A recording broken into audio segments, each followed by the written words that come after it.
It is very difficult to remain grateful, especially in the face of reversals for a practicing devotee. That is why it is very important to practice or make sadhana, gratitude as our sadhana, and in that mood, chant the holy names of the Lord, contemplate the beauty of the form of the Lord, and also as a sadhana, try to count how Krishna's mercy has manifested in my life. In how many ways Krishna has mercifully manifested in my life. Whatever I can see with my own consciousness, I should recount it as a sadhana. Then we can, even amidst worst adversities, we can somehow or other take shelter of the spiritual master and Krishna in a mood of gratitude. So only when this sadhana of chanting with gratitude and taking darshan and engaging in deity worship and all of these things, all of the practices of bhakti with gratitude and seeing Krishna's intervention in our lives can actually sufficiently purify our hearts. Then we will be able to utter the prayer of with feeling. Otherwise, it would be very difficult to offer this prayer Vipada Santuta Sarshvat Tatra Tatra Jagadguru Bhavato Darshanam Yatyat Apunarbhava Darshan. To offer this prayer would be extremely difficult. And the only qualification to be able to offer this prayer and to be able to understand the mood of Queen Kunti is that we need to possess gratitude towards Krishna. She has an extreme gratitude. So only because of that ointment of gratitude in her eyes, she is able to see Bhavato Darshanam Yatsyat. She is able to see Krishna in the difficulties of life. And she is excited for that darshan. So chanting the holy names and seeing the deities is one level of darshan, but also to see Krishna in the difficulties of our lives is another level of darshan. It only is possible for an advanced devotee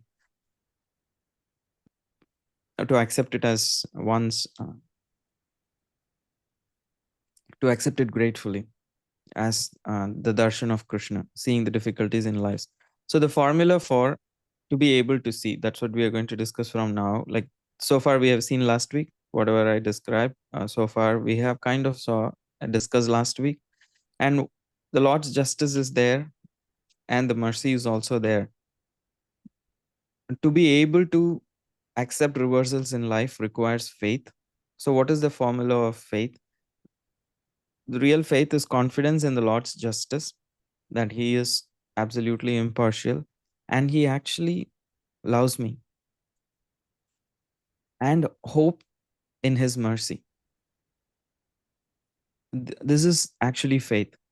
Confidence that Lord is never unjust, He loves me, and also hoping for His mercy, looking up forward to His mercy, and to have that confidence. Yes, He is not unjust.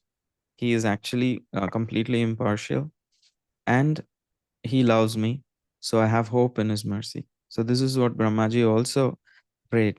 So the constant reflection on Lord's justice and His mercy is the very sadhana of gratitude that Brahmaji also prays.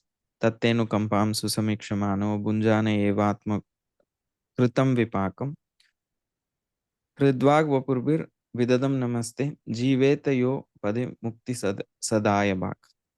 That, oh my Lord, like anyone who earnestly actually waits for you to bestow your causeless mercy upon them, all the while just patiently tolerating, patiently undergoing the tribulations of life, considering it as the reactions of one's own past misdeeds, and offering you respectful obeisances in their heart.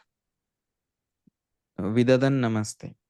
To be able to offer obeisances to the Lord in all those circumstances. So that actually qualifies the person to inherit the mercy of the Lord. In fact, Brahmaji says that Jiveta yo mukti pade sadaya bhak. That the spiritual world becomes their rightful claim. It becomes their inheritance. There is no way that they can be left out. So this sadhana allows one to gradually regain sight. The sadhana of having confidence in the Lord's justice and that He loves me, and then hope in His mercy. This sadhana actually allows one to gradually regain sight, to be able to see this darshan of the Lord. Bhavato darshanam yatsya. To be able to see that darshan. So that's why Prabhupada also says the spiritual, the otherwise, like Duryodhan could not comprehend the mercy of Krishna in his life, and nor could he have faith in the justice of Krishna. He, in fact, thought that Krishna is partial, that he is just being unjust towards him and he is being partial towards the Pandavas because of his family connections. That was his idea. He could not see or comprehend Krishna's mercy to him. Whereas Queen Kunti and the Pandavas, though constantly went through difficulties, were able to thank him and endlessly see him in all calamities. So that ability for darshana, when that is there, then all the terrible sufferings of life can actually may not mean much on their own. So here we see Prabhupada writes that the spirit soul is transcendental to all material calamities. Therefore, the so-called calamities are called false. So it can sound quite insensitive because our pains, our tribulations, the heartaches that we have, the anxieties that we go through are being here called as so called calamities, and they have been called as false. So it is very hard to stomach when we go through extreme difficulties in life. It's a tall order because the sufferings seem so tangible. And the reason is we strongly have bodily identification. We take our role in this world and the connections we have and the things that we possess too seriously based on our bodily conception of life. There is nothing wrong in being responsible in this world and responsible in the worldly roles that we have and the connect and being responsible in our relationships that we have in this world. But to do those things from a bodily consciousness is the problem, because we deeply identify with our bodies and we are convinced that we in our bodily consciousness we are deeply entrenched in it. It becomes very difficult for us to see our calamities as false. But by the power of devotional service, we can gradually transform our vision and feeling. We neither can see Krishna currently, nor do we have feeling for Krishna in the heart. But through the practice of bhakti, we have to develop it like as a sadhana to be able to see Krishna in our life and to develop feeling for Krishna. So one day, then when we have that feeling and that vision, we will be able to repeat these prayers of Kunti as our own. Until then, we won't be able to chant this as our real prayer. Even if we go before the deities and say, Krishna will not take it seriously. Because sometimes people tell you, I'll do this, I'll do that. But if you know their track record, you don't take them seriously. And this person keeps saying, but will never follow through. So Krishna also, it's not that he does discounts our prayers, but he knows, okay, he has good sentiment, but I'm not going to take it very seriously, because he knows we still don't completely mean.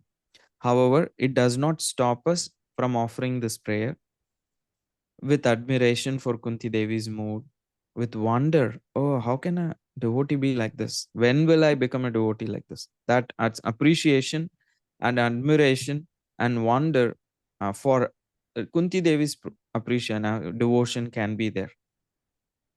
I can honestly will not be able to offer this prayer deeply from my heart, but I can surely admire and wonder and appreciate Kunti Devi's devotion and pray in that mood. Krishna, let me become like Kunti Devi one day. That Krishna can actually That if we can say with real feeling, then Krishna will take us seriously. So Krishna is the teacher of the entire world.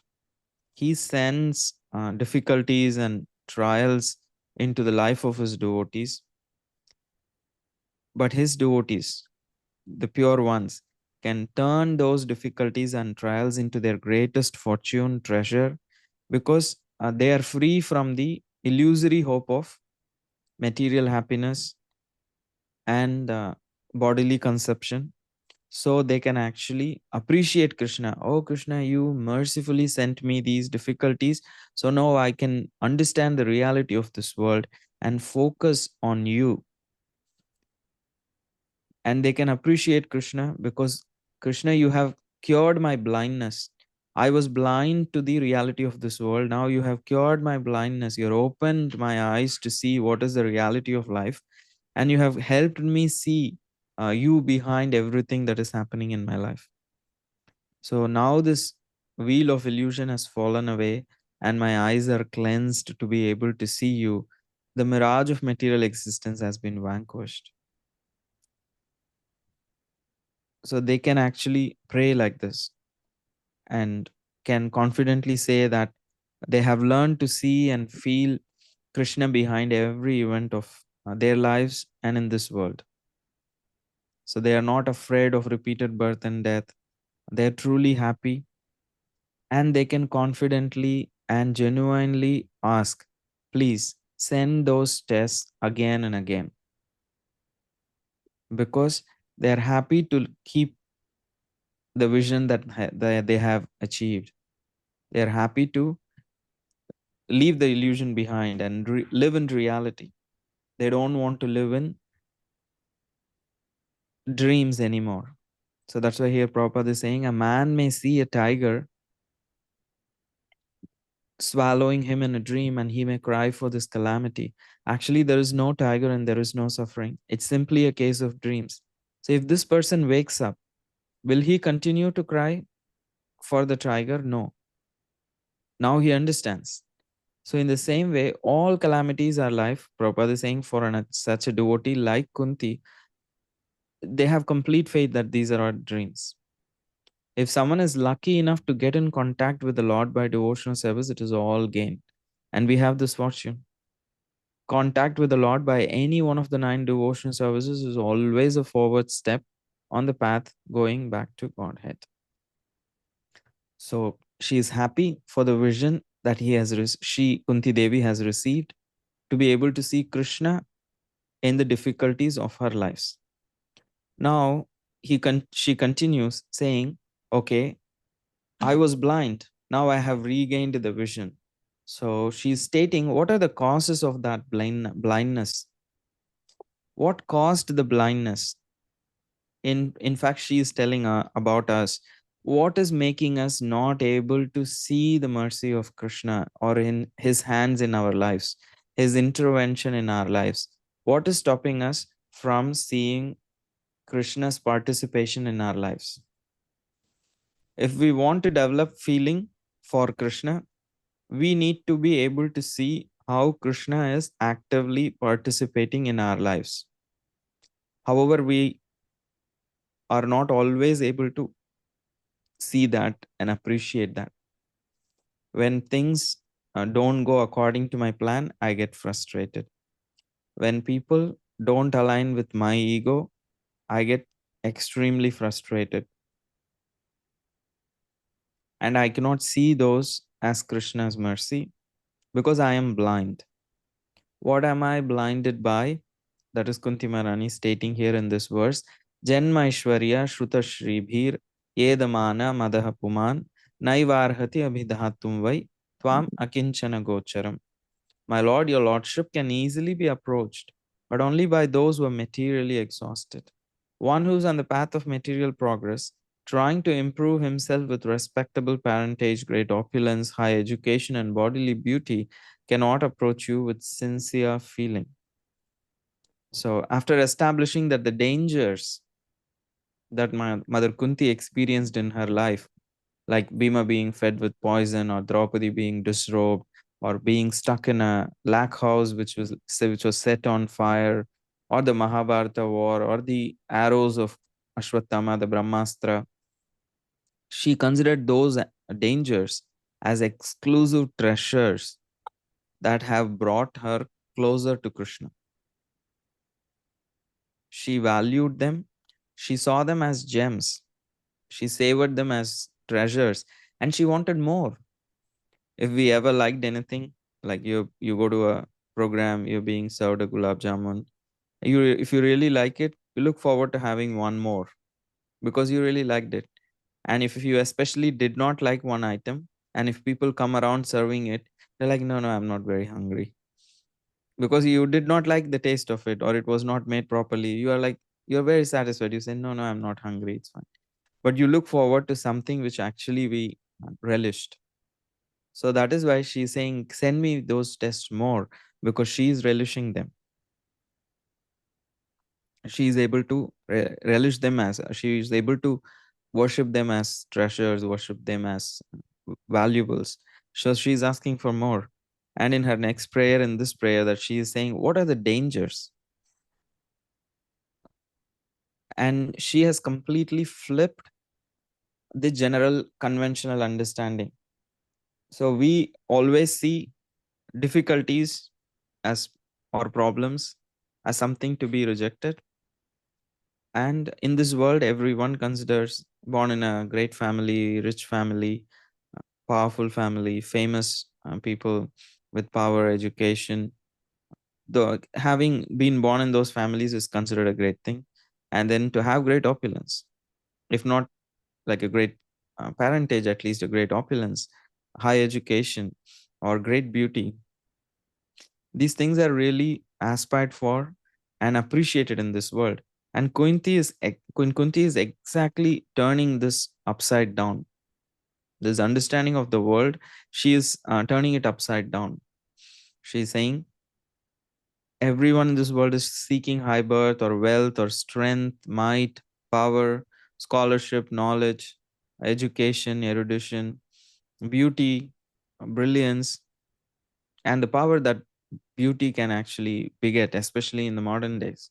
Even in the olden days, people got married into high families, royal families, became queens because they were just beautiful. They became very strong political players because they were just beautiful. And today, beauty can just make a person celebrity, famous, powerful, money, and also can earn a lot. So Janma, Aishwarya, Shruta, and Shri. There are four categories she is listing. And Srila Prabhupada calls these the four pillars of material progress. He says all materialistic men are mad after possessing all these material opulences, and this is known as the advancement of material civilization. But the result is that by possessing all these material assets, one becomes artificially puffed up, intoxicated by such temporary possessions. So Queen Kunti is diagnosing the effect of having these things as edamana mada. That means that it intoxicates one, it evokes pride in one's heart. So does that mean anyone who has, say for example, if someone was born into a great family, and if they inherited a great wealth, or they are able to earn a great wealth or position, they have high education, or if they were born beautiful, that's not like the problem. They cannot undo some of those things.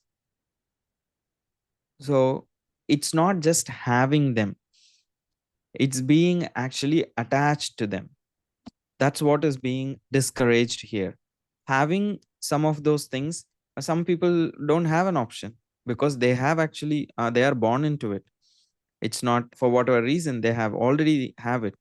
So it's not like having them is not a problem, but being like completely owned by them, identifying with them is what is being here discouraged here, not the other way. So that's why it is not just about possessing such things, it's about being possessed by such things. So it's not that we will have to be externally poverty stricken just for the sake of being a great devotee. It's not necessary, because their priority is not material wealth. Their priority is, or their shelter is, Krishna. That's the only thing. It's the attitude that they have towards what they have. And also, they may possess wealth, but they may not identify with it. They may possess any of these four things: Janma, Aishwarya, Shutra, and Shri, but they may not hold on to it as their shelter. They may not identify with it. So, that is the main consideration here. Because why is it a problem? Because the quality of feeling is taken away. When we are actually proud and we become complacent. And when we become complacent, we cannot call out to the Lord with feeling.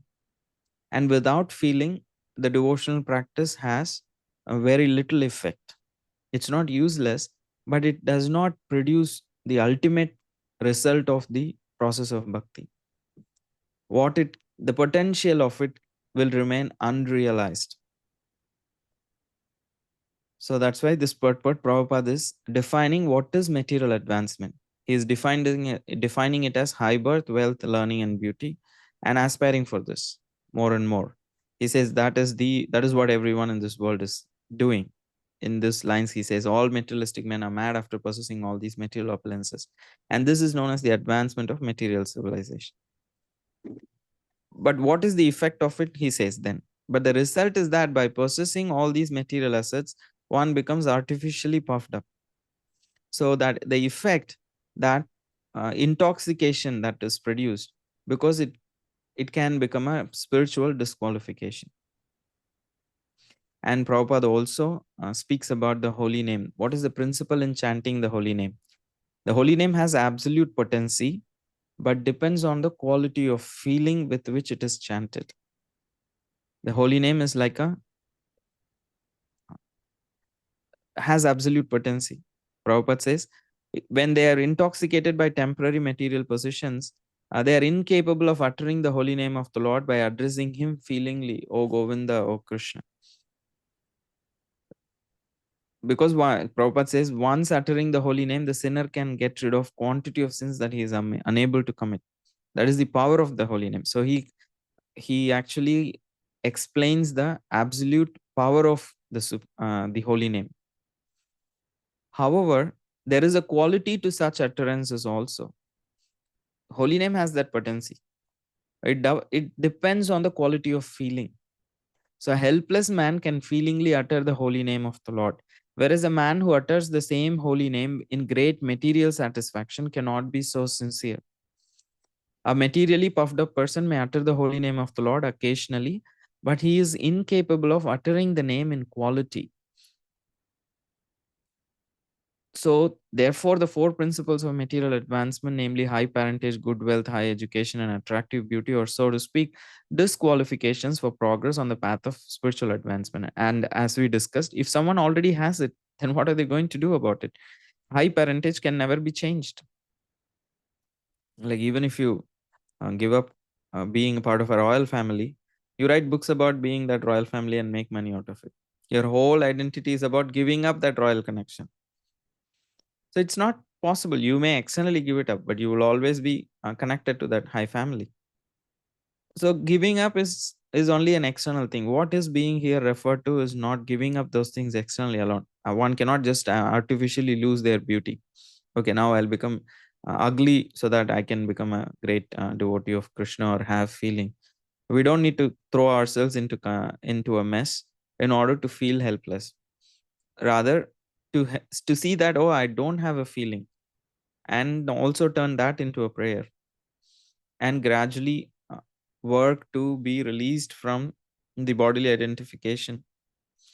So the material covering of this pure spirit soul is an external feature, as much as fever is an external feature of the unhealthy body. So we don't need to lose the body, we just need to cure the fever.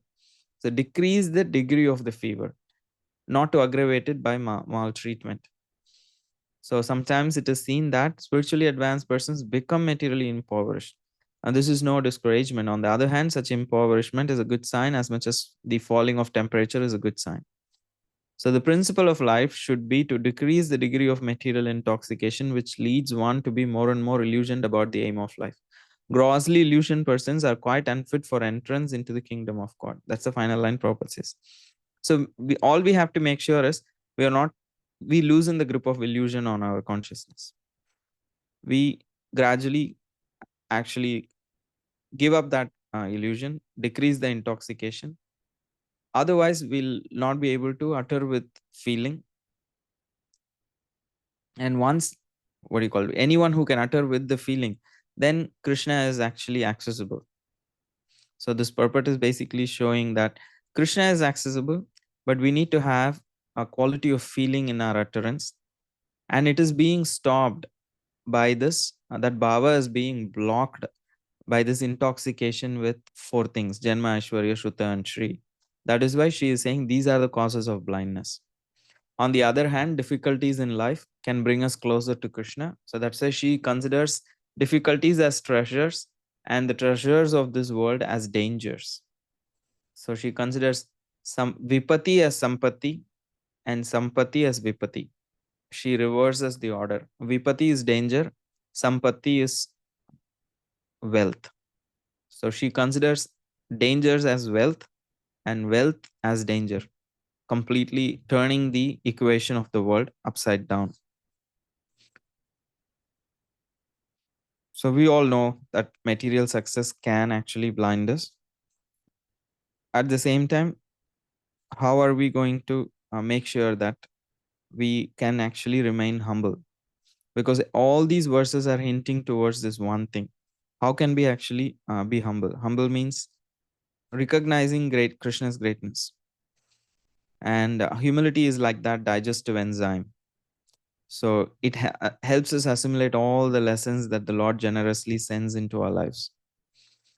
It is said in Ayurveda, like any undigested food turns into poison, ama. So you go for treatment, the doctor sometimes says, oh, you have a lot of accumulation of ama. And that's what is giving rise to so many complications, they would say. And then they would treat for that. Because undigested food, both the things which are not like which are not turned into nourishment and the too much food that we eat, all of them, this can actually cause and turn into poison.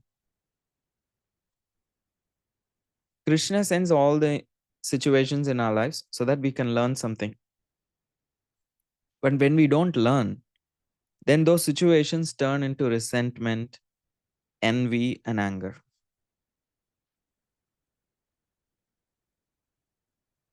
When somebody else is being glorified, I can actually feel envious instead of thinking, oh, this person also has these great sides. I'm not able to see, but others are able to see.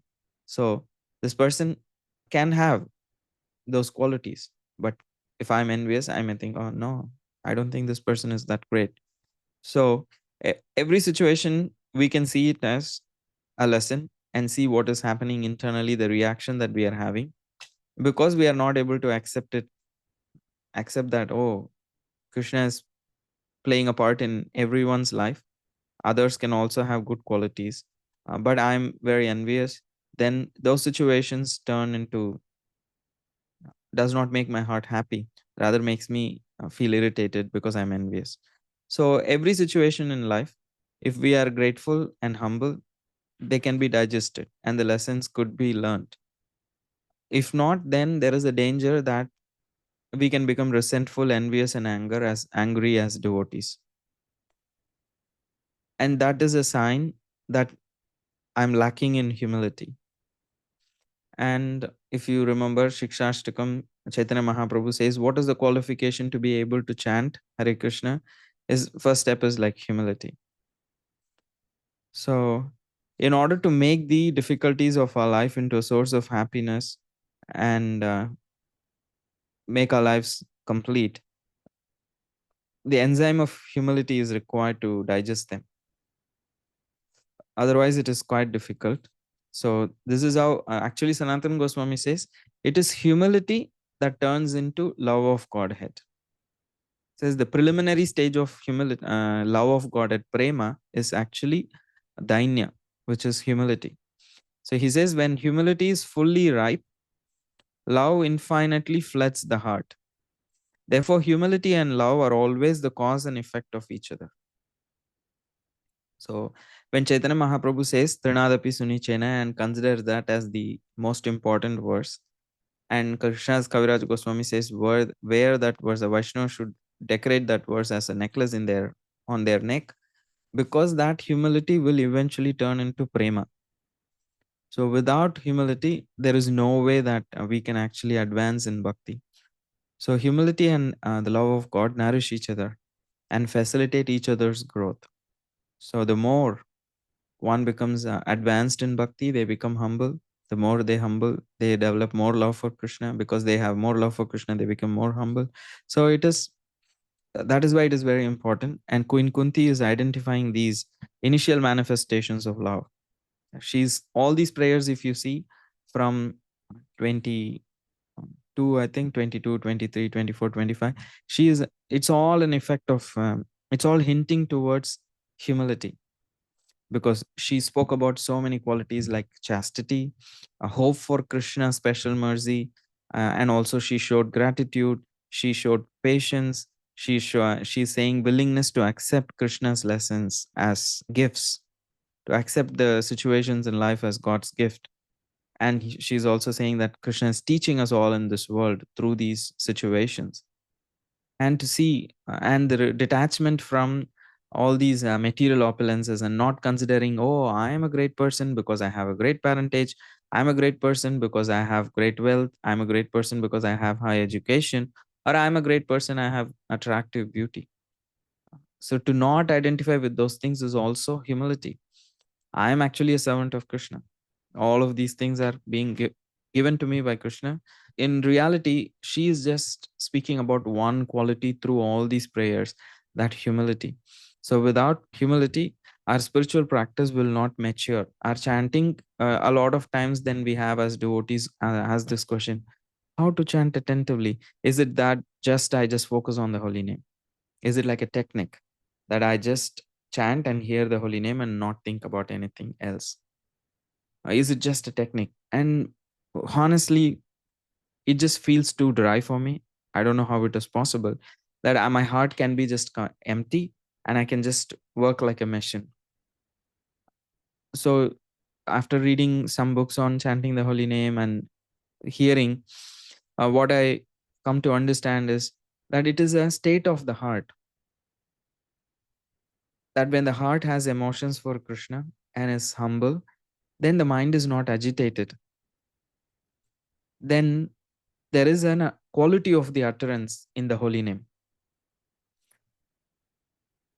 I can call a person with with their name, but the mood in which I call will reflect. Hey, Prabhuji, means that means like I'm just like kind of, and then you can say Hare Krishna Prabhuji. And they can be the same words can have so much effect, so much difference based on the emotion that I am having. So similarly, when we are chanting Hare Krishna, the quality of emotions and feelings we have in the heart is what Krishna is seeing. He's not just seeing what is what do you call, like what is that external word we are chanting. Of course, we cannot change the mantra and say I have a quality of feeling, so Krishna will accept this. So that's another extreme people have. They create their own mantra and think, oh, I have love for Krishna, so why will he not accept? Why only this mantra? I can make my own mantra. But that's a different story. I don't know. I don't want to go there. But what I'm saying is mainly the quality of emotion is what actually brings attention in the and the ability to attentively chant. A dry heart, which is puffed up and not humble, however much one can try, it's not a technique. One will not be able to focus on the chanting. So, as devotees, if we think it is just a technique and I just chant, it will not work. We have to learn to see that how much bodily conscious I am, how much proud I am, how much I should become humble. When we focus on those qualities actually make the heart soft, and then attention becomes a byproduct. with the quality of feeling. Attention is a very natural thing when there is love. Without love, to think that just my techniques alone will give me attention and quality of chanting is again a very materialistic understanding, approaching the holy name as some tool or technique. It's a relationship. It's chanting is not done in vacuum. It's not a one person's job. It's a conversation that we are having with Radha and Krishna. So I cannot use them as objects of attention. Like I put a red bulb and I try to focus. I bring my mind to that red bulb. They're not props for meditation. Our chanting is different from a meditation which is used for developing focus or attention. The Hare Krishna chanting is developing a relationship. It's not developing focus, it's not developing attention. It is developing a pure mind which can actually have feelings for Krishna. So our chanting is not a technique.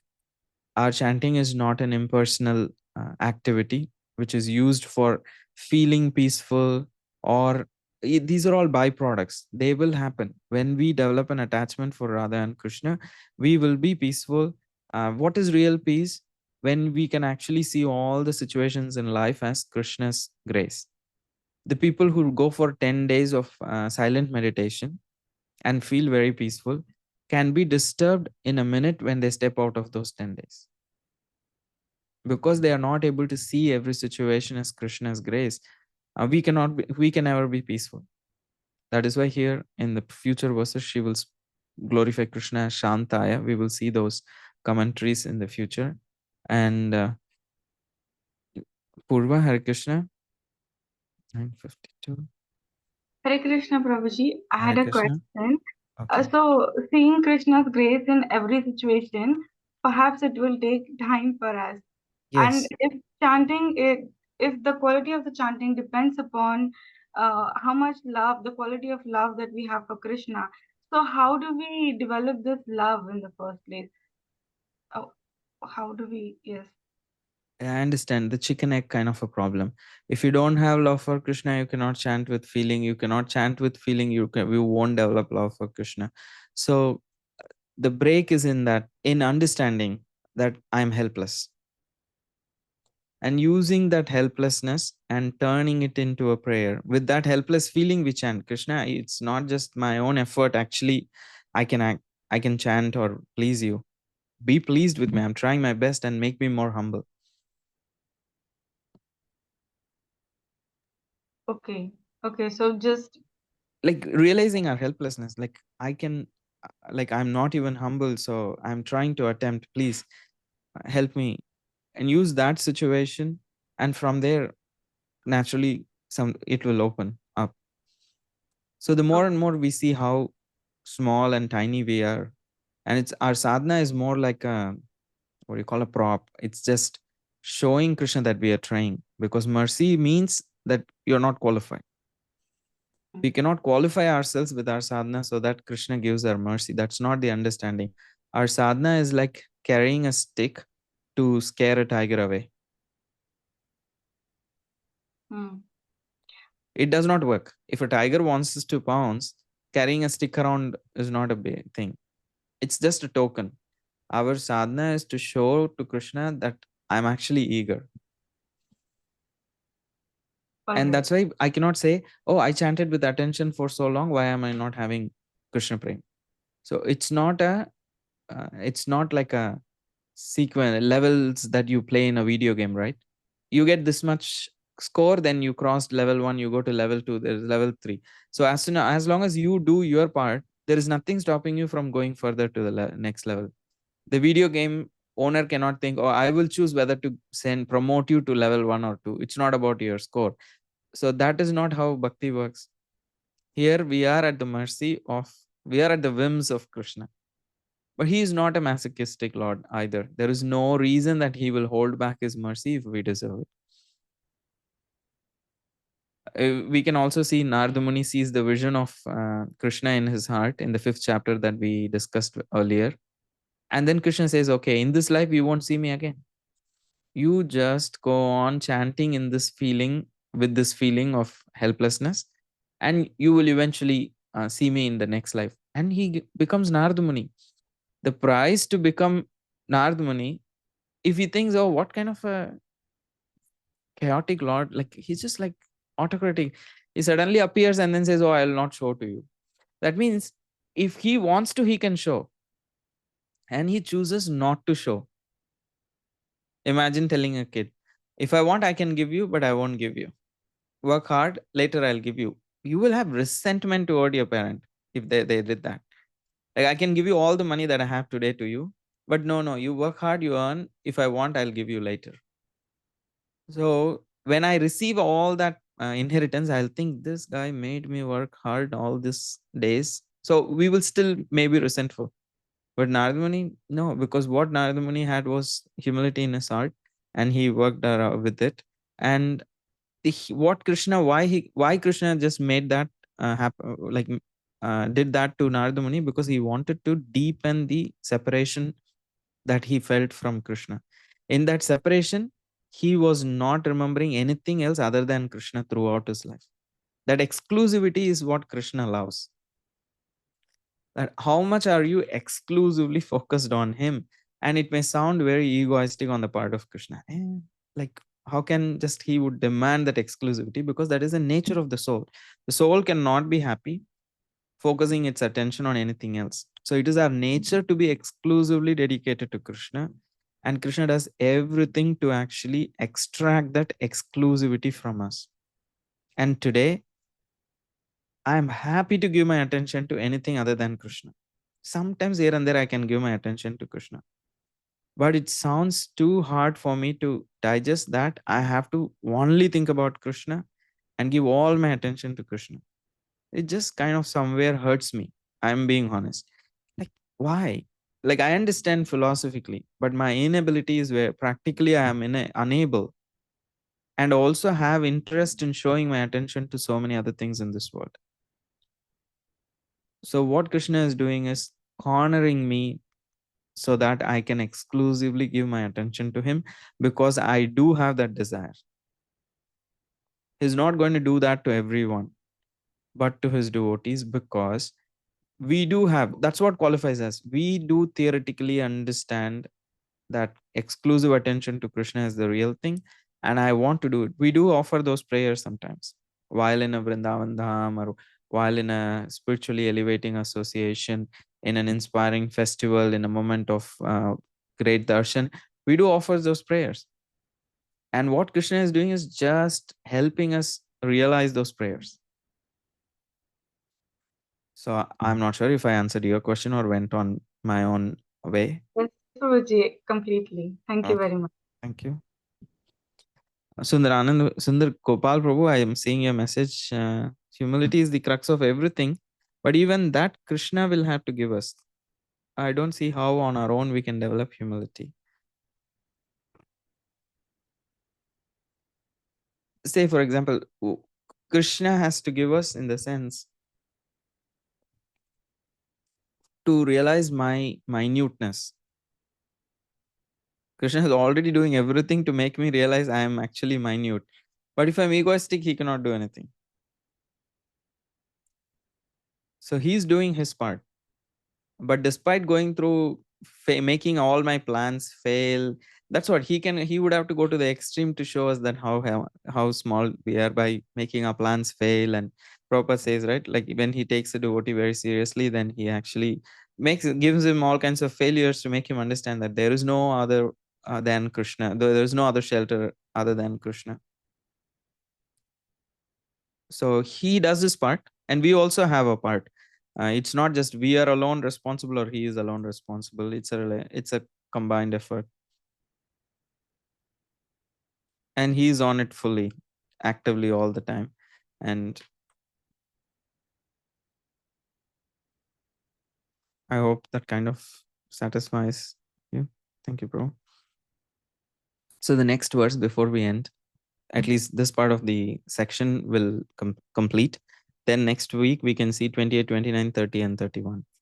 Namo kinchana vittaya nivritta gunavrittaye atmaramaaya shantaya kaivalya pataye namaha. My obeisances are unto you, who are the property of the materially impoverished. You have nothing to do with the actions and reactions of the material modes of nature. You are self satisfied, and therefore you are the most gentle and are master of the monist. There is a lot of commentary. However, Prabhupada's commentary is very beautiful and clear, and he goes on in a very logical order, explaining what is akinchana vittaya, what is nivritta guna vrittaye, what is atma ramaya, shantaya kaivalya pataye. Shantaya he does not explain, but he explains all other words. Akinchana vittaya, nivritta guna vrittaye, atma ramaya, kaivalya pataye. Four epithets he explains, uses this purport to explain them one after another. And then that's what the first section of the purport, if you see, he explains what it means to be akinchana vittaya.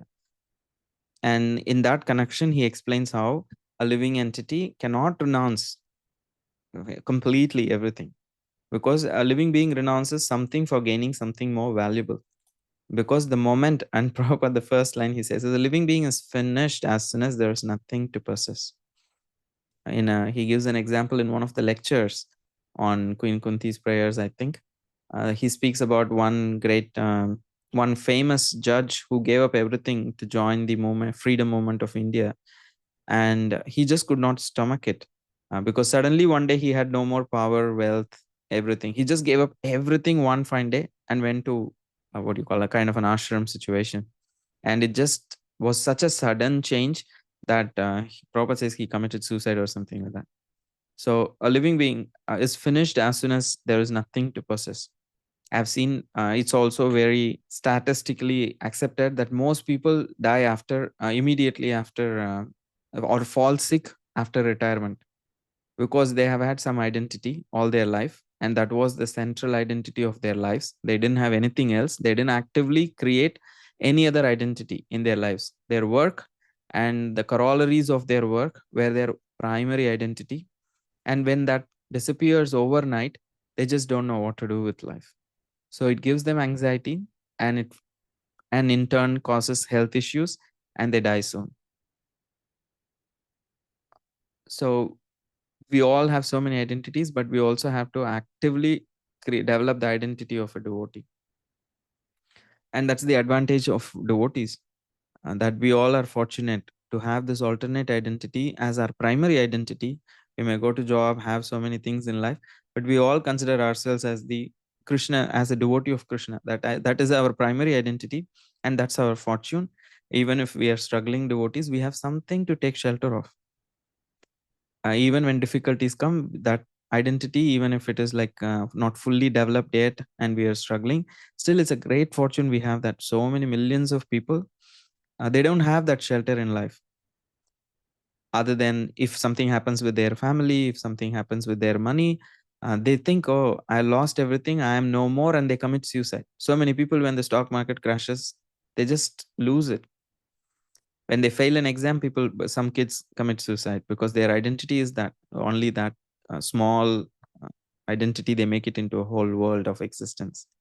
So that's why Prabhupada explains about the that we all possess something. And then he gives this example of all the Goswamis, how they gave up great wealth and actively became paupers for the service of Sri Chaitanya Mahaprabhu, because they possessed the Lord. They didn't consider their possessions as great. So the devotees are generally without material prosperity. He's not saying that is not a qualification to be a devotee, but generally not much material prosper, but they have a very secret treasure house in the lotus feet of the Lord. And speaks about Sanatan Goswami's situation, where he stores away the touchstone Chintamani in his trash and focused on chanting the holy name, because he considered the holy name most valuable, and that's why he is considered akinchana. He had a touchstone, but he is considered akinchana because he was not attached to what he had. His attachment was with the holy name, not with the touchstone. So similarly, we may have our own touchstones in life. We may have our own chintamani in our lives. And where do we keep it? We may even have to be more responsible towards our touchstone than Sanatan Goswami. He just stored it in a, what do you call, in a trash can. But we may not be irresponsible to our touchstones. We may even have to take care of them. But how much are we attached to the holy name of the Lord in executing our responsibilities is very important. So this specific example is given for the neophyte devotees just to convince them that material hankerings and spiritual advancement go ill together.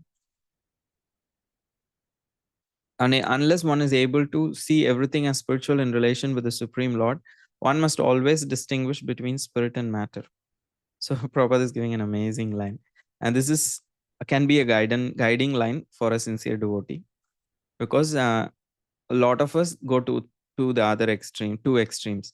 One extreme is everything is material. So anyone who has opulence is a materialistic person.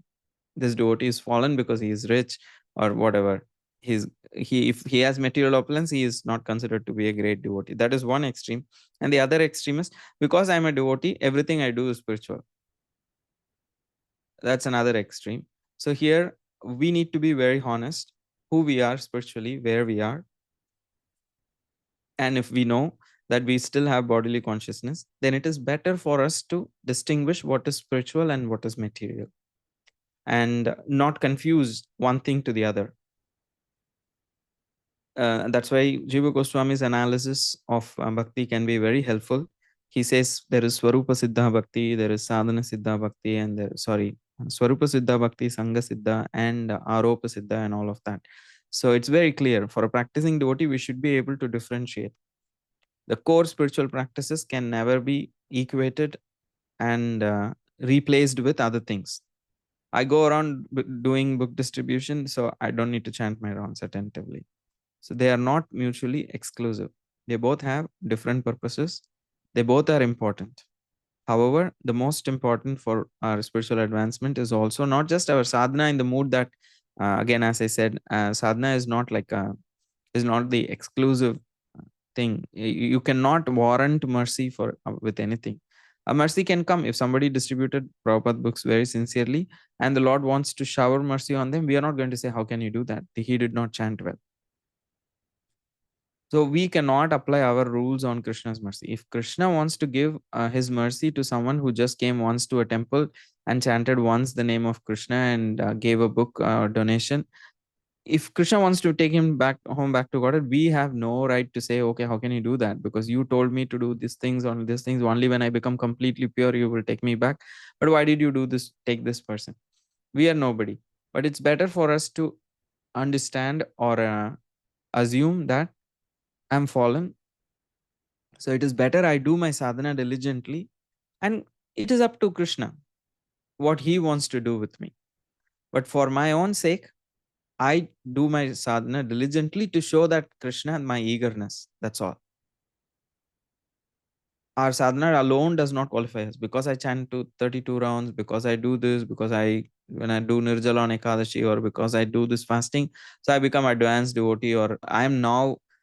There is no way Krishna cannot give me mercy. So we cannot demand anything. We are beggars. We will remain beggars, and we can never actually demand Krishna's mercy.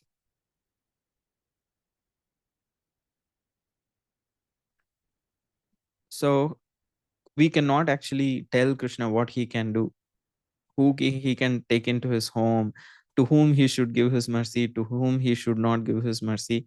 Mercy means it's not based on any qualification. It is up to him. But we do our part, like the Yashoda Mai and Damodar pastime.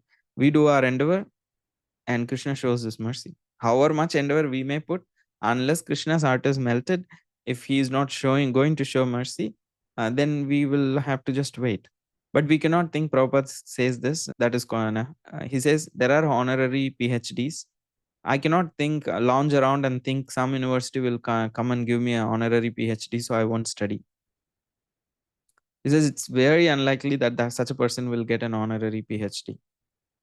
People who do their efforts without any expectation and prove themselves in the world, a university may consider them for an honorary PhD. But I cannot, from my childhood, say, oh, I won't go to school because this person got an honorary PhD. I will also get an honorary PhD. Because it's not like I can nominate myself for Nobel Prize. It's not that way. Your contribution has to be observed by the world, and you will be offered those, what do you call, those gifts or those honors. You cannot demand it. So mercy cannot be demanded even through an impeccable sadhana. We cannot use our impeccable sadhana as a transactional currency with Krishna, because that means there is still ego. A humble heart is always is a beggar's heart.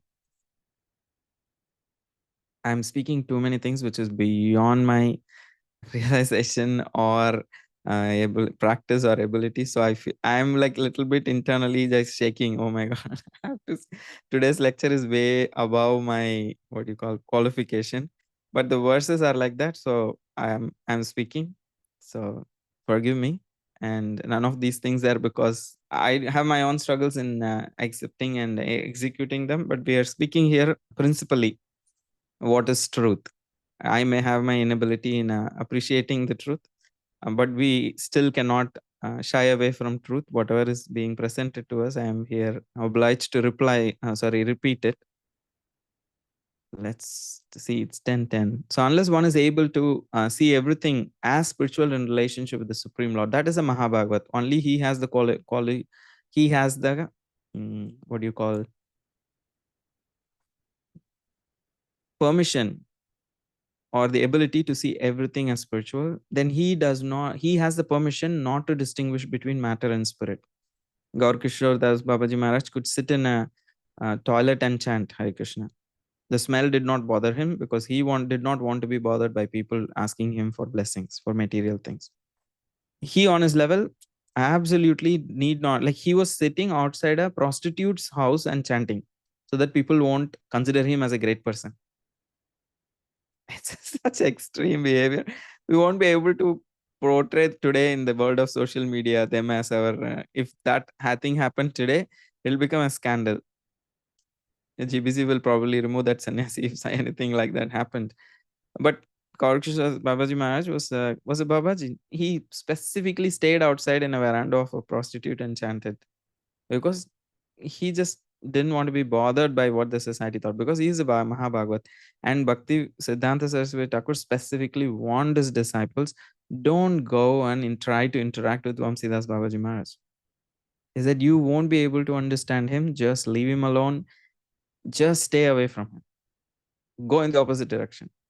Whereas we would say today we write books about Vamsidas Babaji Maharaj, and there in his lifetime, Bhakti Siddhanta Saraswati is saying, no, don't take his association.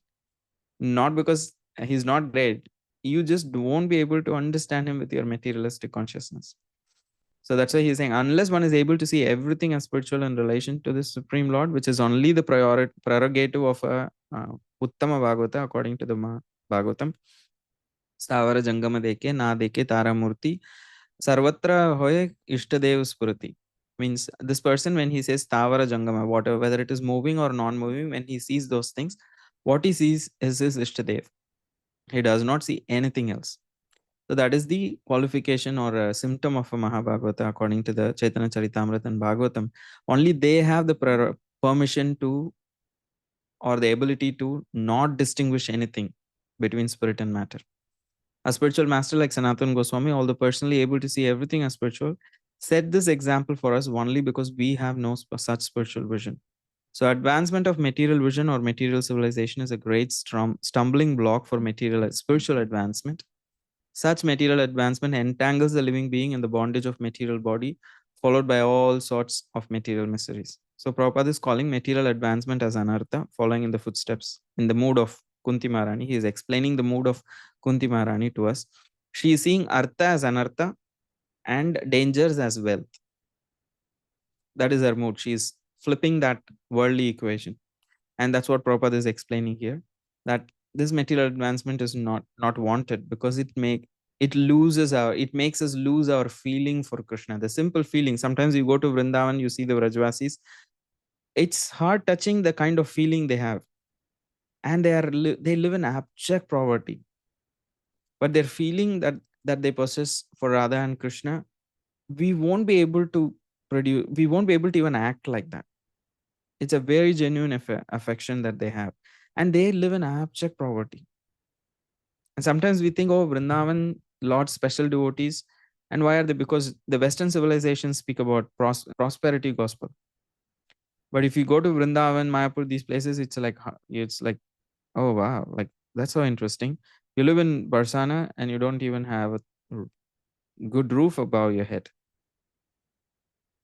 She is Radharani is the goddesses of and a leader of. She's even served by all the goddesses of fortune.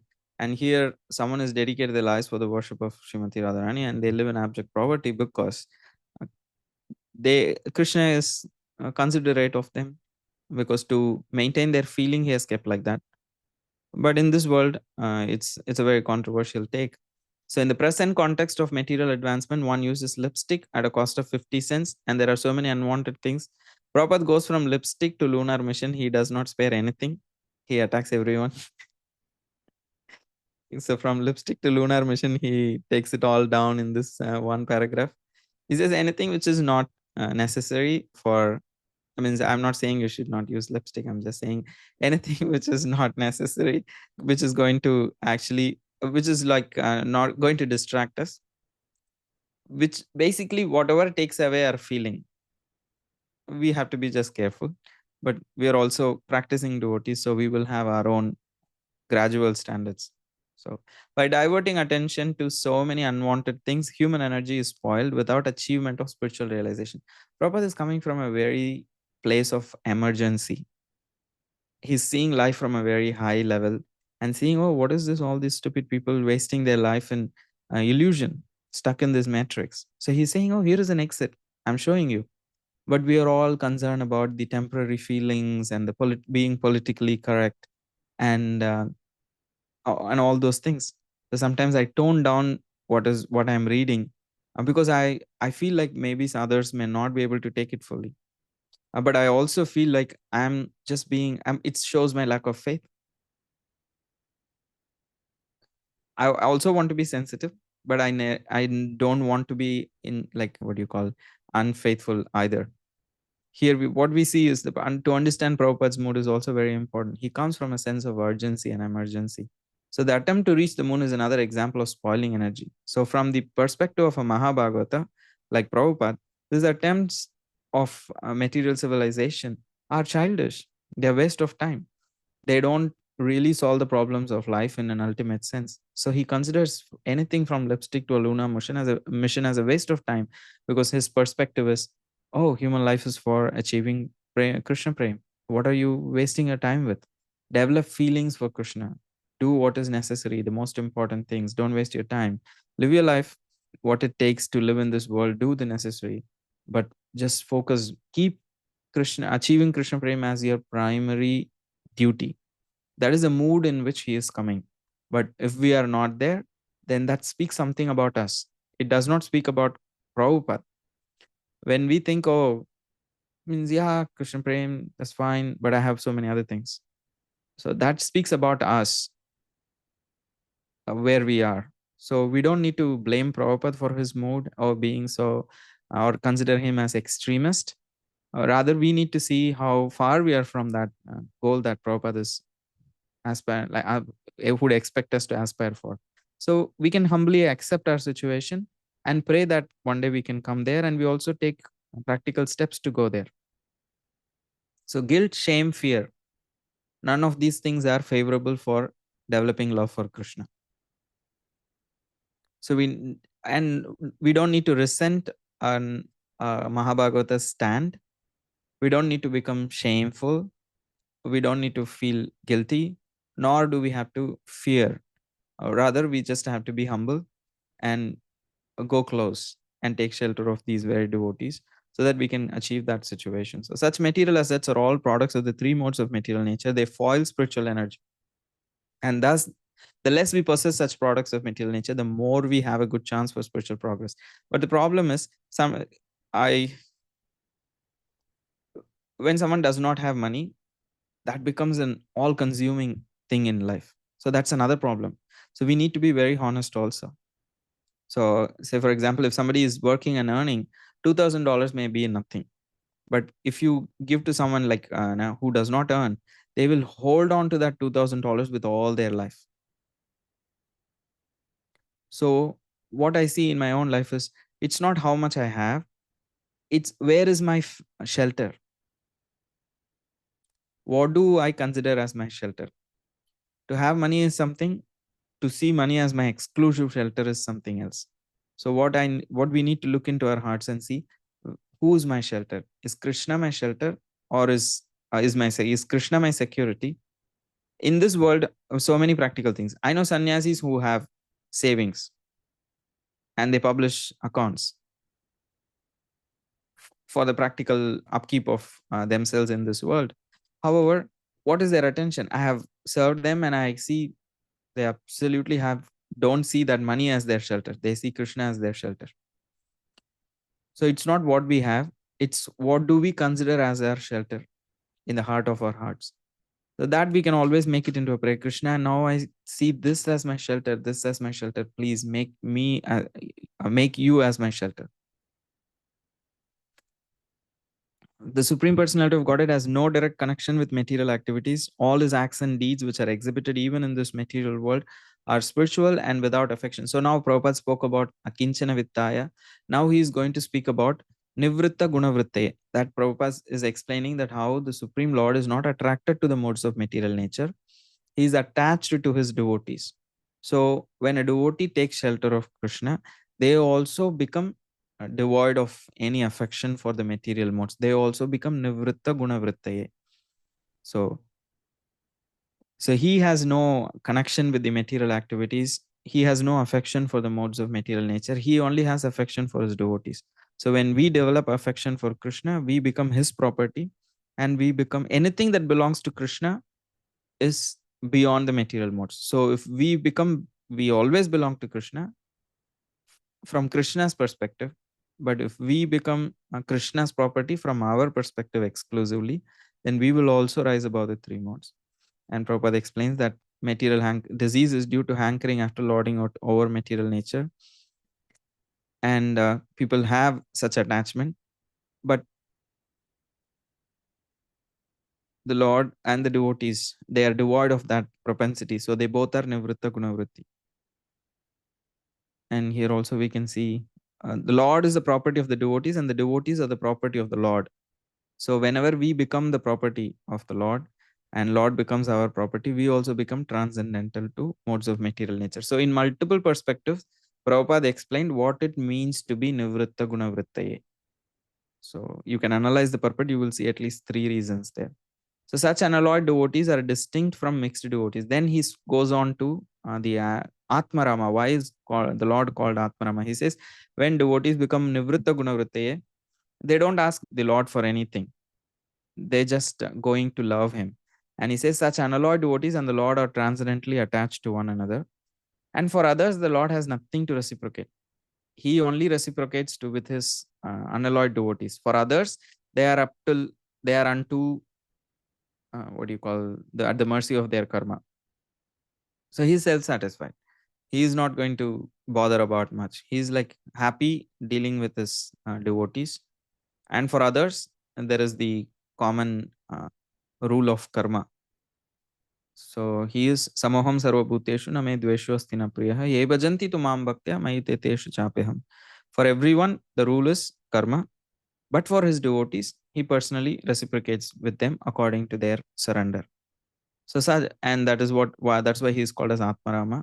And then Prabhupada also explains in the last three lines what it means Kaivalya Pateye Namaha, that he differentiates between impersonal liberation and personal liberation. And Jiva Goswami gives another commentary. He says the devotees are the ones who have the knowledge about the Supreme Lord. So in this way, he explains Prabhupada does not speak about Shantaya, but Vishnu Chakravarti Thakur says Shantaya means he is tolerant and peaceful even when his devotees sometimes commit mistakes. And there is more, but I think this is good enough. We'll never complete then. So Sundar Anand Prabhu, Hare Krishna. Thank you, Prabhu. Actually, Keshamada Prabhu had some question on the chat. I'll go after that, after you get a chance. Yes, let me take that. Keshavamada Prabhu, Hare Krishna. Do we have examples, but do we have examples of such impossible causeless mercy that Krishna has offered Godhead for completely unqualified person? Other than, so you're saying what other qualifications do we really know? Sorry, what other examples do we really know other than Jagai and Yes. Madai? Because the Okay. concept which you just mentioned in the class, it was particularly with respect to we cannot control Krishna's mercy. We Okay. cannot control by any of our activities or the impeccable sadhana. You gave an example about that as well. And you also mentioned that if in case we have a very high quality of chanting, still we cannot demand Krishna's mercy that you please give me bhakti. I agree with that. But then you also mentioned that we cannot even question Krishna as to whom does he offer. I agree with that as well. I'm just trying to understand if in case we have examples wherein Krishna has absolutely offered mercy to somebody completely unqualified. We have heard stories about Jagai Madai. We have heard stories about that particular thief who just by hearing about jewels of Krishna went back to Vrindavan and he saw Krishna over there, fell in love with Krishna, and Krishna offered him mercy. We Yes. have heard of all of those stories. But in today's understanding, Prabhuji, please accept me as your humble servant. I'm only asking this question because I am feeling in that category that, if in case Krishna is offering mercy in that way, then somehow I might also receive, I might also have a chance. Yeah, means that is called as Asha Bandha, like hope against hope that Krishna will show me mercy one day. So that is perfect. I come from a very skeptical background and like a nature. So when I read some of these pastimes, like the mice just took a lamp that was burning and it got stuck in its mouth and it just went around Damodar. It showed lamp 3 times. So it got liberated and went to the spiritual world. I'm like, I'm struggling here. What the hell? So whenever I heard those passages, I would get very disturbed, very irritated. Like, there's no reasoning here. Yeah, come on. Like, this does not qualify this person. So I would consider so that's why I say I cannot question whom does Krishna give his mercy and for what he becomes pleased. A small child can just come and do something very simple and we can become very pleased with it. And we can say, oh, the child does an amazing job. But someone may be an exceptional artist and we may find faults with them. So Krishna's art is pleased, and that it's a way he's a person. So he reserves the right to be pleased with anyone the way he wants.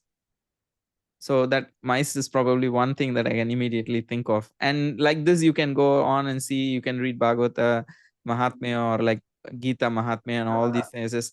And most of those stories are like kind of wondrous to me. Like they just trigger me. So I usually don't read them. I'm just joking. No, I read them, but I have this understanding that, yeah, Krishna wants, he can give. But I can recite the chapter 2 of Bhagavad Gita for a long time and not get the same result because it is reserved by Krishna. Does that make sense? I'm honest, I'm sorry. I want examples wherein I can put in my own self in that category and then be assured that, okay, fine, someday, one fine day, we'll be back home. Why do you think it will not be? I don't doubt it will not be. I just maybe actually, yes, I think it will not be because of my own fault finding nature of myself. I feel that that day might never come to me. No, I means you're being very honest. It's not that any of us, or at least to me, honestly, it's not that I don't have the such thoughts. But what I kind of come around is like bhakti's ability is there. If my heart has become softened even to this extent, wherever I am today is because of the effect of bhakti. And if I just take the guidance and practice, surely if bhakti has brought me to this far, it can take me further. So my faith is not in my ability. My faith is in the power of bhakti and the mercy of the devotees. So yeah, if we follow the path set by the previous acharyas, it's considered a boat to cross the material ocean. So if you situate ourselves in that boat and remain, attitude cannot be neglected at all. I cannot think, oh, I chant for 16 rounds and I follow the regulatory principles, and so I'm all good. That is, yes, quantity wise we are in the boat, but what about the quality, which Prabhupada also mentioned so many times, emphasized all the time how a devotee should be, and he showed in his life. So both quality and quantity, when we remain in the boat, we'll be crossing over, because not in by our own effort. It's the boat's ability to cross over. I situate myself in the boat. That's all is my only qualification. Yes. Yeah. Makes sense. Okay. Thank you, Prabhu. Hare Krishna. Sundaranand Prabhu, then Mother Gail. Hare Krishna, Prabhu. Hare Thank Krishna. you. So this is I mean, the purport, all these verses are two very extreme examples, right? Where Prabhupada and Queen Kunti's prayers saying that we should not, that there's gross material objects, like you mentioned, lipstick, this, so on. Now, what if we are trying for I did something? not mention, Prabhupada mentioned. Not that example has stuck in my head, but anyway. So yeah, so let's say that we're trying to aspire for something, for assets, for money, for doing something that is devotional, but we're not able to get that yet. So how do we take that? Is that because A, we are not ready for it? B, because like you mentioned, maybe Krishna will give it one fine day or never, we should go with that approach? Or C, that we just keep trying and wait for the right time? Like, how are we to take it? Devotion is aparatihata haituki. So Prabhupada wanted to preach, but he did not say, until I'm able to preach to the whole world, I will put a halt on my practices. The depth of devotion was there, and the kind of service was a byproduct of that depth of devotion. And another devotee who's equally devoted like Prabhupada may not externally manifest the same level of service. That does not mean they are not great. So the depth of the heart is not like all the time judged by the external manifestation itself. So each devotee may play a different role in Krishna's mission. So Prabhupada was chosen to be able to manifest that mission of the Lord. Another equally pure devotee may have another mission to play in the role of the Lord. So what we need to focus is what is the depth of the devotion in my heart. And externally, we cannot be attached. This is how I'll serve Krishna, and this is how my service to Krishna should externally manifest in this world. We can have desires to serve Krishna in a certain way, but the attitude, like Prabhupada wanted to come to the West and preach, but the prayers that you see that he wrote in Jaladuta is, do as you please. And he is asking, please give me the mercy, help me actually preach to these people. But still, I'm your puppet. Treat me as you want. And at the same time, I would like to serve you in this way, if you wish so. And he gave his life. He put, like we all say, putting everything on the line. He literally did that by taking the ship, Jaladuta, to the West. He literally put himself on the line. There was nothing more that he could risk in his life. He risked everything he had. It's a complete Atmanivedan from his side. And still, he was saying, this is my desire, Krishna, if you so desire, let it happen. So it takes complete surrender. So we can only focus on the depth of our devotion, and we can have desires to serve Krishna in a certain way. But we cannot be, if we are egoistic about it, then Krishna will make us realize that in his own way. So it can be painful. So the more honest we become on our own, we can reduce the workload of Krishna, and we can actually focus on what really matters in our own lives also. So yes, please have desires and plans to serve Krishna, and also focus on the depth of your heart and be surrendered to Krishna, how it can manifest. And of course, you have the guidance of the devotees. So within that framework, your plans, the depth of your devotion, and the guidance of the devotees, within that triangle, whatever you're able to achieve is Krishna's mercy. All right. Thank you, Prabhu. Hare Krishna. Hare Krishna. Mother Gail. Hare Krishna, Prabhu. Hare Krishna. Yeah, I have a question, but just a comment on what you were just saying. I was thinking of Arjuna's case where he fought like crazy for a particular outcome, but that's not mutually exclusive from his wanting whatever Krishna's wanted that outcome to be.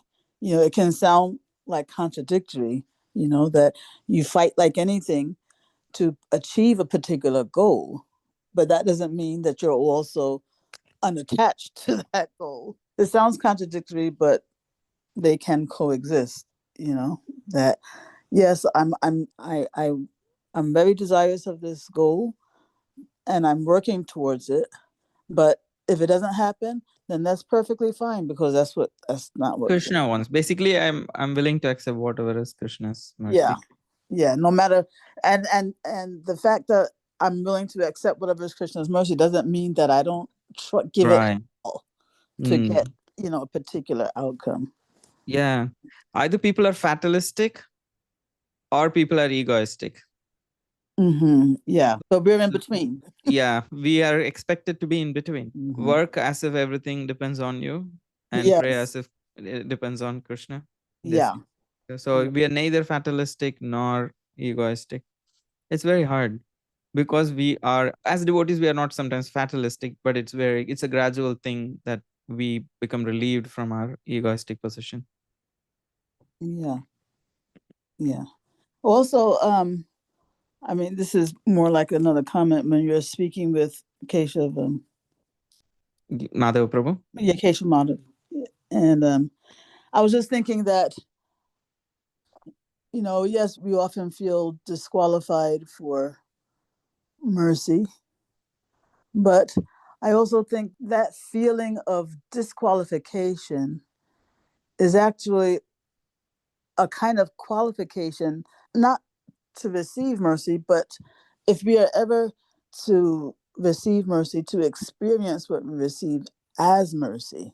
Because as long as we feel any sense of entitlement, that's a disqualification for ever experiencing mercy.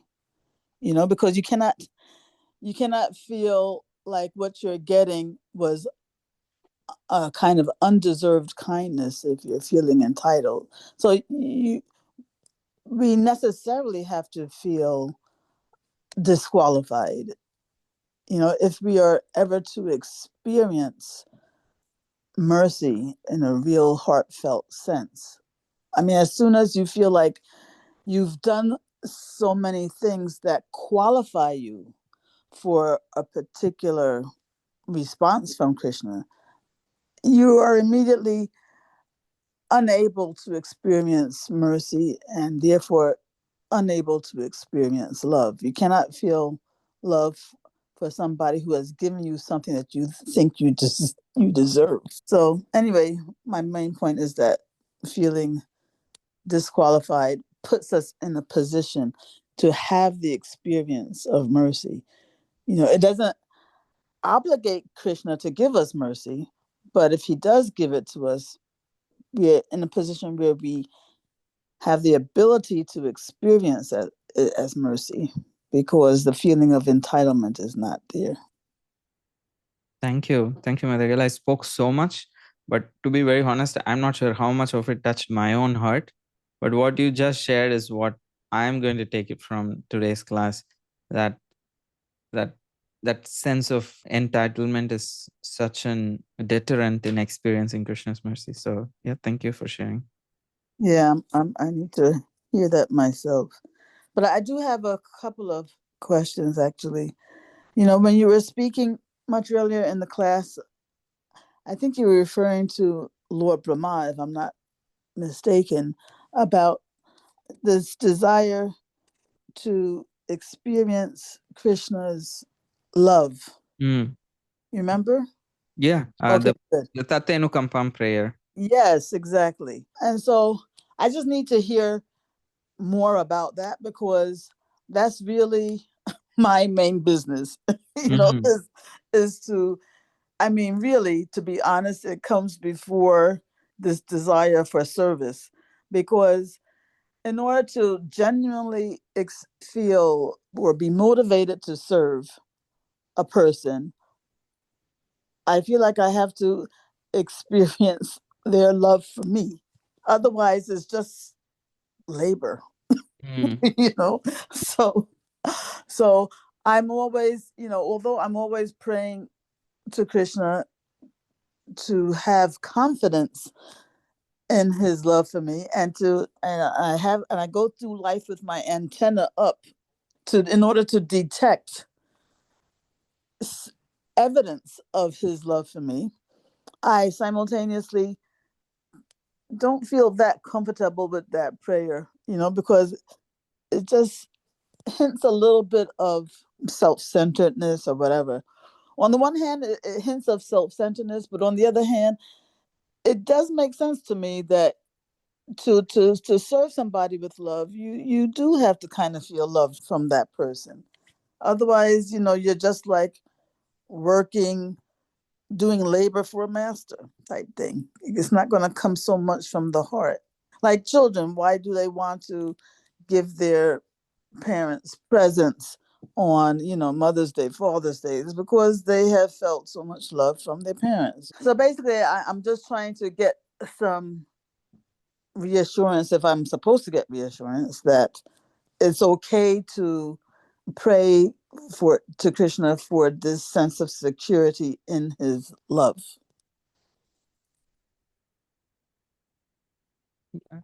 If I paraphrase, you're saying, is it okay to pray to Krishna for a sense of security in his love? Yeah. Because without experiencing his love for us, it would be very difficult to reciprocate. Yes. And what is stopping us from experiencing his love, you think? Well, I mean, I didn't even think, am I being stopped from it? I was just more focused on, feeling, because, in our movement, we're very, very much focused on the service part of the relationship, right? So Our service to the Krishna. yes, exactly. So that's why, because of our focus on the service aspect, I'm not always so comfortable with the focus on the experience of his love for us aspect. So if people like Lord Brahma are okay with it, I'm thinking maybe I can be okay with it too. No, it's a very genuine question, and I would say that is the main theme that she's trying to help us understand, that what it takes, what is what can build the capacity to be able to see Krishna's mercy in my life and his love for me. Because unless you experience his love, your heart cannot call out with feeling. Thank you so much. That is literally what Kunti Maharani is speaking about in all these verses. Especially she's speaking about the miseries as gifts and asking for more, is because she is experiencing Krishna's love. And without having that feeling, we won't be able to chant with that feeling. That's the feeling. So gratitude and humility, all of that.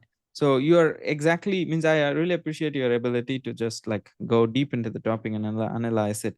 And it is pretty much, very much, I would say it is completely in line with what Kunti is saying, that unless if I have the ability to see Krishna's mercy and how he is reciprocating with me, I won't be able to develop a feeling for him. So that's why gratitude as a sadhana, she's just recounting in all ways that that Krishna has intervened in her life and showed mercy. And that's where the dichotomy is there. All that she's listing for for a third person, Krishna did not intervene in those circumstances. What are you saying? He did not save Bhima. He did not save Draupadi. He did not save you from Varanavata. There are other people who saved, other circumstances that help. So to see Krishna's presence through all of that, okay, Vidura gave the information, hey, be careful, that house is made of lac, it can be set to fire any day. That information was given by Vidura. To see that as, to see everything as Krishna's instrument, to see the other people in our lives are as also Krishna can act through all of these people. So the benefit, the help that we receive from, the love that we receive from other devotees and other people, they are also actually are all orchestrated by Krishna.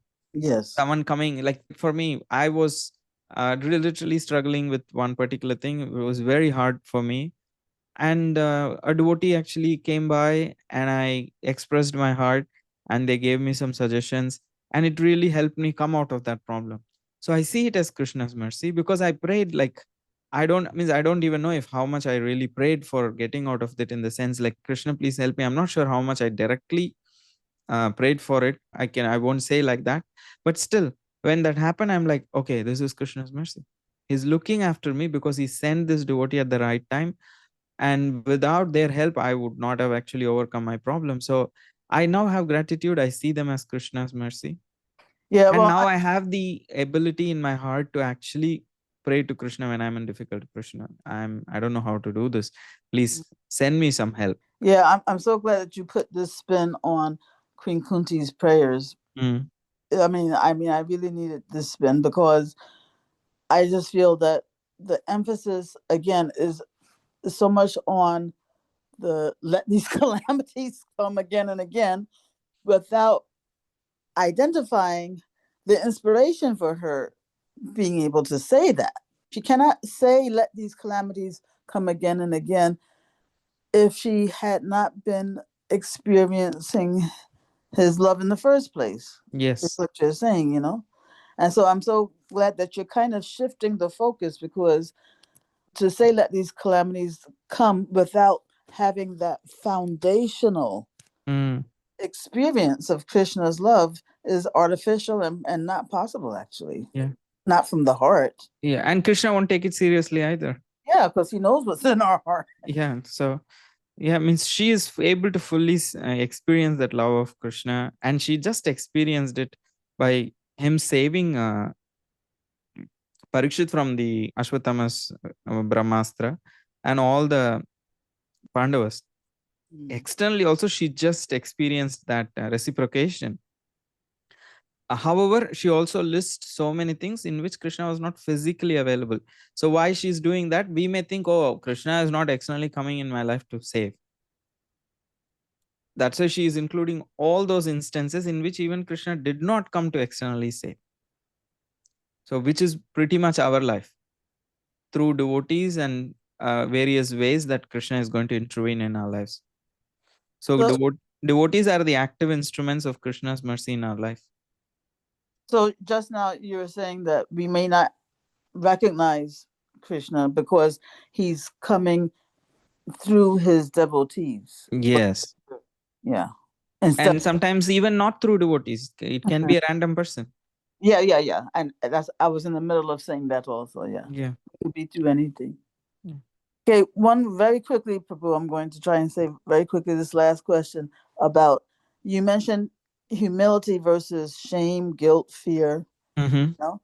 Yeah, fear is it's not so much an issue, but I think humility can be mistaken for shame and guilt. So I was just interested to see how you would distinguish between those two, humility and shame, for example.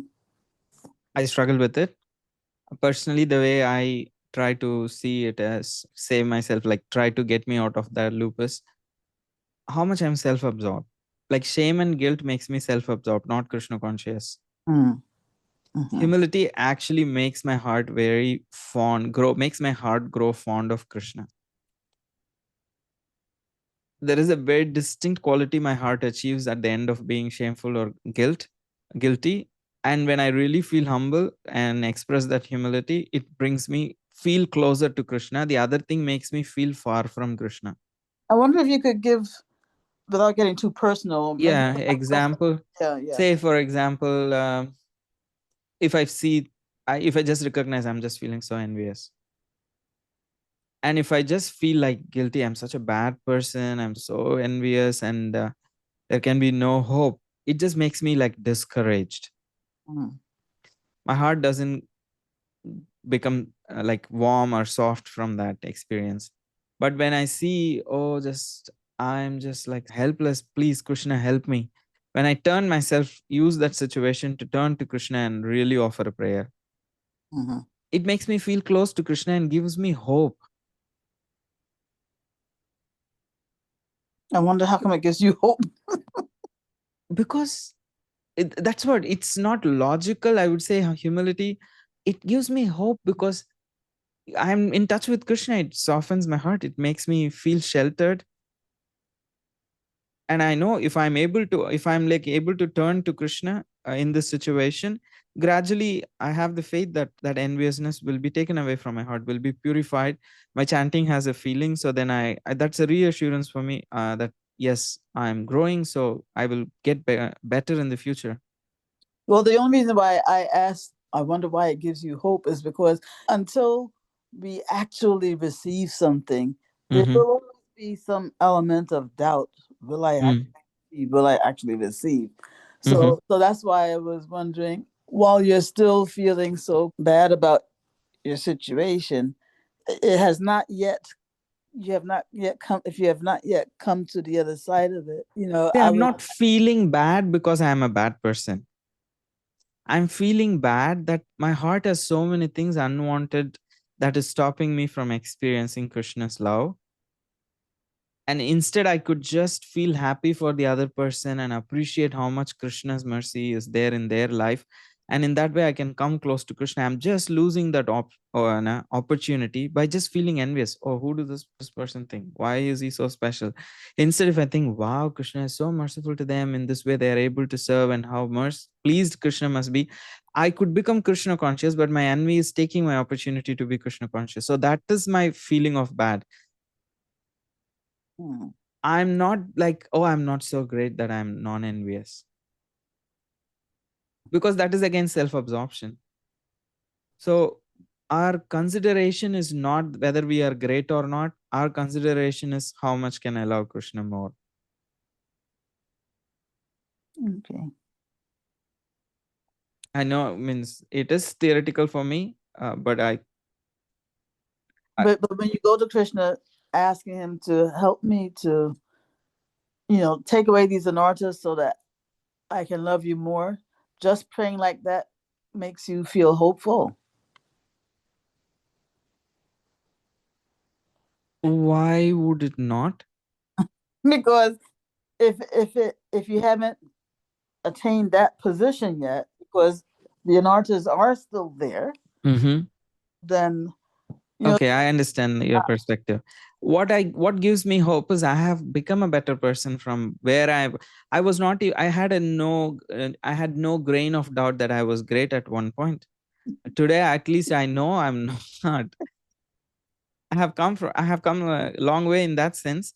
So I feel like, yes, the process of bhakti has worked on me, and it has made me a better person. Even though I'm not fully better, it has made me better relative to who I was. Okay, so based on your experience, you can see. Yeah, I have come this far, so I have the hope that it can take me further. Okay, great. Thank you very, very much. Thank you very much for making me introspective. Hare Krishna. That was an accident, but okay. Prabhuji, just one thing, may I Yes. say? That when you were speaking about humility, guilt, and all that, the thing is that many times you're taught to feel guilty or to feel shameful, and then it becomes very difficult to unlearn that and to feel humility and ask Krishna within humility to say that, oh, please help me to not feel guilty or shameful, because that quality is so ingrained in us that even asking for that much help feels like we feel like a waste of space. We all have to reparent ourselves. So there is no excuse for whatever we are today. We all have our own package because of which we have whatever psychological debility we have. So we all have to reparent ourselves, and bhakti helps us gradually reparent. And we have the best parent, we have Krishna. So we would have to reparent ourselves. Yeah, but I don't know, it feels very difficult for me to Yeah, it is hard. You need help. You need help of devotees who can actually help us and encourage us and facilitate us to reparent ourselves. I can put a reparenting book on the chat if that's okay. Yeah, it's okay. If it helps someone in some way, I'm okay with it. Yeah.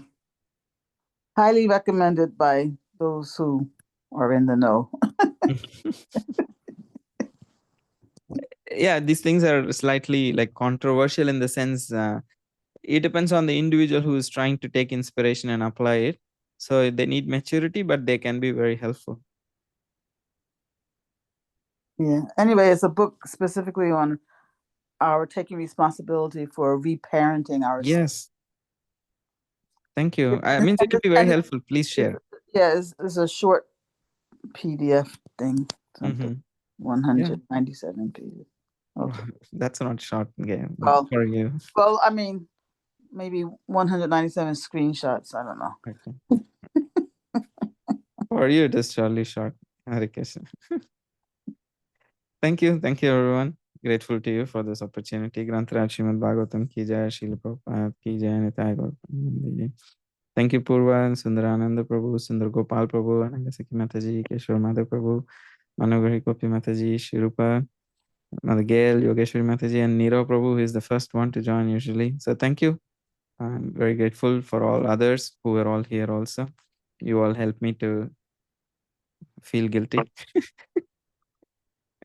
So there is something that I would want to specify in presence of everybody, that I am really very grateful to you. Many a times we are not attentive, many a times we are not on camera, many a times there are so many other things that we are doing, but you still dedicate your time. Even though we are not so very focused, you still dedicate your time. I am extremely grateful to you for that, Prabhuji. I have got no Thank words you. to express Thank you, my bro. I'm gratitude. self-absorbed. I do this for my own. I'm so grateful to you that you are so very self-absorbed, that you are giving us the best thing that could have been possible for you, for Yes. yourself, and we are all getting benefited by that. Thank you so much. Thank you. Thank you very much. Thank Hare you for making it. Like I feel very grateful. Also, the caliber of devotees who come is also very inspiring to me, and I feel obliged in a sense for Krishna's mercy in this way to have association of so many wonderful devotees, and that makes me feel responsible to show up. And even though I don't have, then I would have to read and prepare and share something which can be of inspiration to this caliber of devotees. So you all make it possible. So thank you. Guruji, I take it as a personal offense when you mention caliber of devotees. That's because I really feel that you have shown me the mirror. No, this is, I mean, like you're all of very high caliber in my estimation. So I feel very humbled and happy to have all of you. No, Prabhuji. I'm just grateful to you. Jai Jai. Hare Krishna. See you all soon, Prabhuji. Hare Krishna. Thank you. Thank you, Prabhuji. Hare Krishna. Thank you so much. Yes, Hare thank you, Krishna. Prabhu. Thank Hare you. Thank Krishna. you. Hare Krishna. Thank you, everyone.